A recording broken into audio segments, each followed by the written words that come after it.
مسلمان کے تنزل کی جو سب سے بڑی وجہ بنی ہے اس دنیا میں وہ ہے اللاجیکل کام.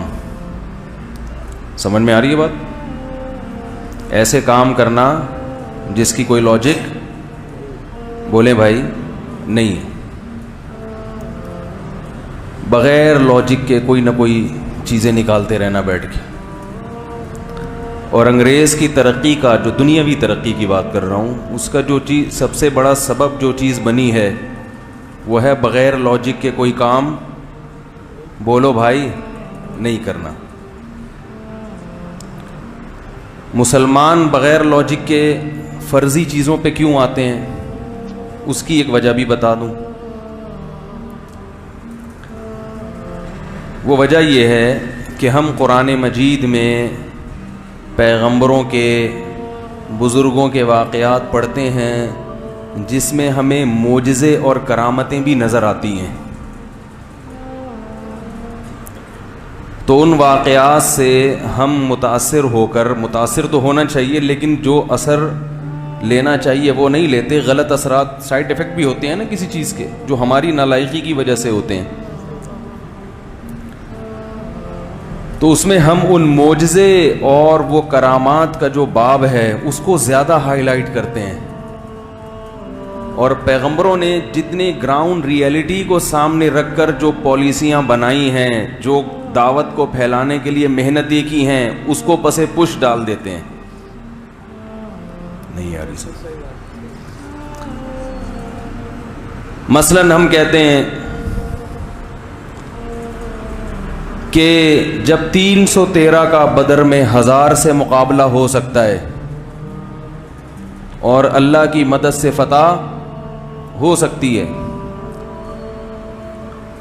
تو ہم پولیس سے کیوں نہیں لڑ سکتے؟ ایک مثال دے رہا ہوں. ہم کسی سے کیوں ڈریں؟ ہم فلاں کا گریبان کیوں نہیں پکڑ لیتے؟ ہم محلے کے دادا سے پھڈا کیوں نہیں کر سکتے؟ ہم یہ کیوں نہیں کر سکتے؟ ہم یوں کیوں نہیں کر سکتے؟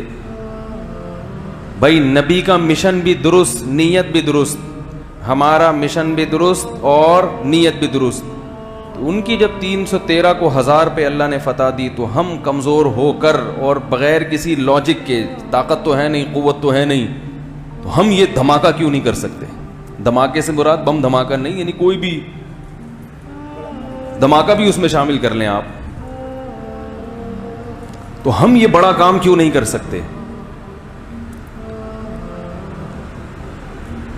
تو نبی صلی اللہ علیہ وسلم کی سیرت کو اگر آپ دیکھیں گے تو آپ نے جتنے بھی فیصلے خود کیے ہیں وہ معجزے اور کرامات کی بنیاد پہ نہیں کیے, وہ گراؤنڈ ریئلٹی کو سامنے رکھ کر فیصلے کیے ہیں.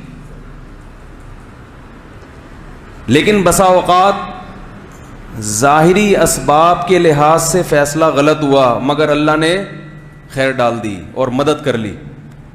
لیکن نبی نے کبھی کوئی ایسا کام ہم نہیں دیکھتے کہ کیا ہو جس میں دنیا کے اسباب کو دیکھے بغیر آپ نے کوئی فیصلہ بولو بھائی کر لیا ہو. مثلاً یہ بدر ہی کو دیکھ لیں. غزوہ بدر میں مسلمان تھے بہت کمزور, اسباب نہیں تھے, 313 لوگ تھے. نبی صلی اللہ علیہ وسلم نے ان 313 کو لے کر مکہ پہ چڑھائی کا ارادہ, ارے بول لو بھائی, نہیں کیا. کیونکہ اسباب کی دنیا میں فتح کی امید, گراؤنڈ ریئلٹی یہ کہتی ہے کہ 313 نہیں لڑ سکتے. 313 کو 1000 کے مقابلے میں بھی خود سے لا کے کھڑا نہیں کیا, تو بولنا پڑے گا نا, خود سے نہیں لائے, بلکہ ایک گوریلا وار والی پالیسی آپ نے اختیار کی کہ ایک وفد آ رہا ہے تجارت کی غرض سے, تو چونکہ انہوں نے ہمیں مکہ سے نکالا ہے, ہمارے اسباب اور وسائل پہ انہوں نے قبضہ کیا اور ان کے ساتھ ہمارا کوئی امن ایگریمنٹ بھی نہیں ہے, تو ایسے موقع پہ جو بھی یعنی جب جس سے وار ہوتی ہے نا اس سے کوئی ایگریمنٹ تو نہیں ہوتا نا, تو دنیا کا بھی قانون ہے کہ آپ اس پہ چڑھائی کر کے اس سے اس کا مال اسباب چھین سکتے ہیں. تو آپ صلی اللہ علیہ وسلم نے ارادہ کیا کہ ہم اپنی معیشت کو مضبوط کرنے کے لیے، انہوں نے ہم سے ہمارے نوالے چھین لیے، ہمیں قحط میں مبتلا کر دیا، تو یہ جو تاجروں کا لشکر آ رہا ہے اس پہ گوریلا وار کر کے شبخون مارا جائے اور ان سے یہ تجارتی مال کو چھین لیا جائے. یہ آسان ہے 313 کے لیے. او بھائی یہ آسان کام ہے، یہ مشکل کام ہے. گوریلا وار کر کے اس طرح سے لے لینا یہ کیا ہے؟ آسان. لیکن قدرت نے کیا کیا؟ اللہ کو کچھ اور منظور تھا. مخبری ہو گئی. مشرکین مکہ کو پتہ چل گیا کہ ادھر چند لوگ مسلمانوں کے ہمارے تجارتی قافلے پہ حملہ کرنا چاہتے ہیں. تو وہ 1000 کا لشکر لے کے بدر کے میدان میں آ گئے. تو نہ چاہتے ہوئے بھی 313 کس کے مقابلے میں آ کے کھڑے ہو گئے؟ یہ نبی نے نہیں چاہا تھا، یہ قدرت کی طرف سے ہو گیا. بہت مشکل ہے بھائی. کاش یہ چیز آج کے دینداروں کی سمجھ میں آ جائے، جن کے اکثر کے کام کی کوئی لاجک، نہ بچوں کی تربیت کی کوئی فکر ہے، اللہ بہت بڑا ہے، نہ صحت کی کوئی فکر ہے، اللہ بہت، شوگر کا مریض ہے رسگلے کھا رہا ہے، اللہ بہت بڑا ہے. اللہ بڑا ہونے کا یہ مطلب ہوتا تو نبی صلی اللہ علیہ وسلم مکہ پہ حملہ کرنے کے لیے 10 سال انتظار کیوں کرتے؟ 10,000 کا لشکر تیار کر کے مکہ پہ حملہ کیوں کیا؟ 313 کو لے جا کے مکہ والوں سے کیوں نہیں بھڑوا دیا؟ حالانکہ پیغمبر ہیں، سید الانبیاء ہیں، یقین ہے کہ میرے بعد کوئی نبی نہیں آئے گا اور میرا دین دنیا میں غالب ہو کر رہے گا. پھر بھی ایسا نہیں ہے کہ بس لے جاؤ، نا نا نا نا نا، گراؤنڈ ریئلٹی کو سامنے رکھو. یہ کمزور ہیں، یہی شہید ہو گئے تو گئے. یہ 13 سال کی محنت ہے، اسی محنت کو لے جا کے میں بھڑوا دوں؟ یہ سب شہید ہو گئے تو بچے گا کیا؟ تبھی بہت سارے صحابہ جو بڑے مخلص تھے، جن میں کعب ابن مالک رضی اللہ تعالی عنہ، وہ فرماتے ہیں کہ میں بدر میں شریک نہیں ہو سکا چونکہ مجھے نہیں پتا تھا کہ ایسا ہو جائے گا. بہت سارے مدینہ میں صحابہ ایسے تھے جو یہ کہتے تھے کہ اگر ہمیں پہلے پتہ چل جاتا کہ بدر کی باقاعدہ لڑائی ہو گئی تو ہم اس لڑائی سے پیچھے نہ رہتے، کیونکہ عالم اسلام کی سب سے پہلی اور ایسی فضیلت والی لڑائی. لیکن کہتے ہیں ہمیں تو پتہ ہی نہیں تھا کہ نبی کا ایسا یعنی اس طرح سے ہو جائے گا. میں سمجھا پا رہا ہوں اپنی بات؟ تو یہ اتفاقی حادثہ تھا. اب یہ قدرت کی طرف سے ایک یوں سمجھیں کہ ایک آزمائش آ گئی. تو جب اللہ کی طرف سے آزمائش آئے، آپ کی طرف سے نہ ہو، وہ آپ کی کسی حماقت کا نتیجہ نہ ہو، قدرت کی طرف سے ہو، تو پھر اللہ کی مدد بھی اس میں ہوتی ہے. ہمیں جو مصیبتیں آ رہی ہیں وہ قدرت کی طرف سے نہیں ہیں، وہ ہماری حماقتوں کے نتیجے ہیں وہ.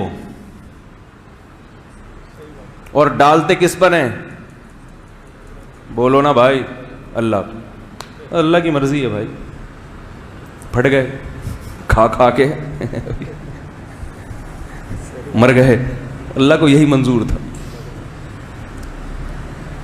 گاڑی کی بریکیں کام نہیں کر رہی، چلا رہے ہیں، بریک یہ ہوتا ہے نا دیندار، بریک بھائی تو صحیح کروا لے. یہاں بریک لگتی ہے تو 6 کلومیٹر کے بعد جا کے گاڑی سٹاپ کرتی ہے. 4-6 آدمی درمیان میں پیل دیے. اللہ کی یہی مرضی تھی بھائی، لکھی ہوئی تھی. ایسا ہی ہوتا ہے نا، لکھی ہوئی تھی، آ گئی، کیا کریں. تو نبی کی ہم سیرت اگر دیکھتے ہیں، جو کام بھی آپ نے کیا، جو فیصلے بھی آپ نے کیے، معجزوں کو سامنے رکھ کر نہیں، گراؤنڈ ریئلٹی کو سامنے رکھ کر.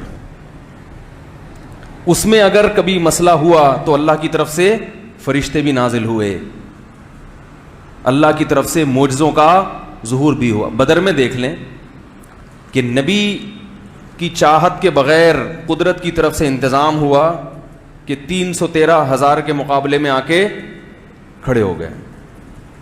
اور پھر قرآن نے اس کی حکمت بیان کی کہ اللہ یہ چاہتے تھے کہ آج حق کو واضح کر دیں, ان 313 کو 1000 پر فتح دے کے بتا دوں کہ میں کس کے ساتھ ہوں, مسلمانوں کے ساتھ. یہ اللہ نے چاہا ہے, ہمیں حکم نہیں ہے کہ ہم خود سے ایسا کوئی کام کریں جس کی اسباب کی دنیا میں کوئی لاجک نہ بنتی ہو.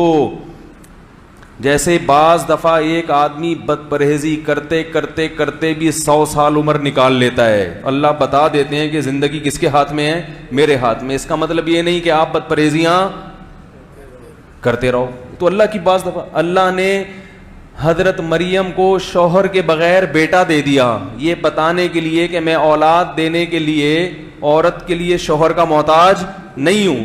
اس کا یہ مطلب نہیں ہے کہ کوئی عورت بغیر شادی کے بچہ طلب کرے کہ حضرت عیسیٰ ہو گئے تھے تو میرے بھی. کیا خیال ہے بھائی؟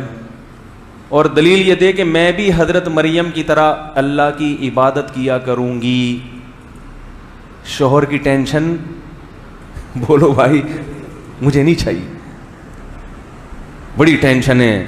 تو میں حضرت مریم کی طرح نیک بنوں گی اور اللہ سے اولاد مانگوں گی تو میرے بھی ہو جائے گی. تو یہ پاگل ہونے کی علامت ہوگی کہ نہیں ہوگی؟